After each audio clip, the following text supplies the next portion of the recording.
Isaiah chapter 7.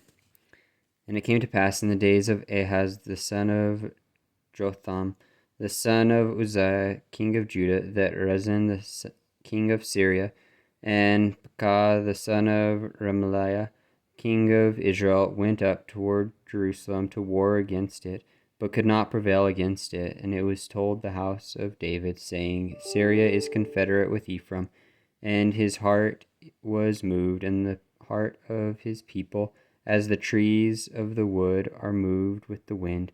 Then said the Lord unto Isaiah, Go forth now to meet Ahaz, thou and Shear-Jashub thy son, at the end of the conduit of the upper pool in the highway of the fuller's field, and say unto him, Take heed and be quiet, fear not, neither be faint-hearted, for the two tails of these smoking firebrands, for the fierce anger of Rezin with Syria and the son of Remaliah, because Syria, Ephraim, and the son of Remaliah have taken evil counsel against thee, saying, Let us go up against Judah, and vex it, and let us make a breach therein for us, and set a king in the midst of it, even the son of Tabeel.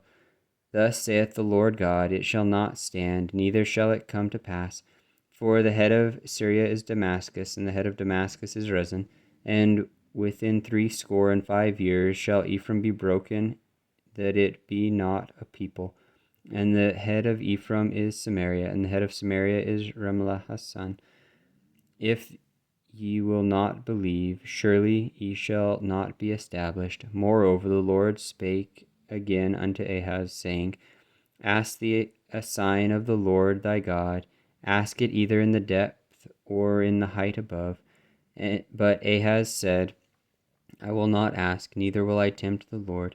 And he said, Hear ye now, O house of David, it is a small thing for you to weary men, but will ye weary my God also?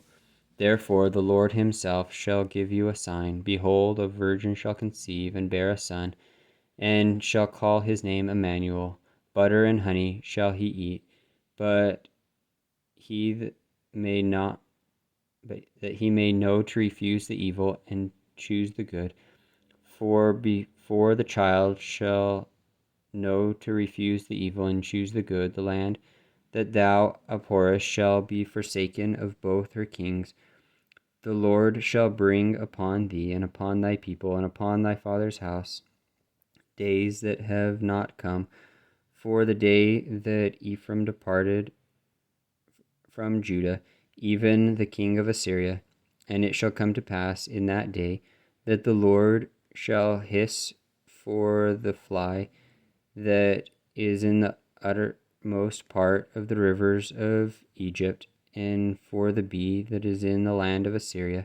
And they shall come, and shall rest all of them in the desolate valleys, and in the holes of the rocks, and upon the thorns, and upon the bushes. In the same day shall the Lord shave with a razor that is hired, namely, by them beyond the river, by the king of Assyria, the head and the hair of the feet, and it shall also consume the beard.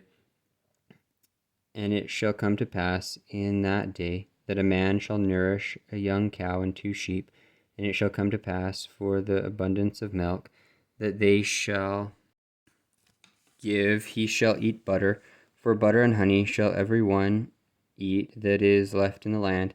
And it shall come to pass in that day that every place shall be where there were 1,000 vines, at 1,000 silverlings it shall even be for briars and thorns. With arrows and with bows shall men come thither, because all the land shall become briars and thorns. And on all hills that shall be digged with the mattock, there shall not come thither the fear of briars and thorns, but it shall be for the sending forth of oxen, and for the treading of lesser cattle.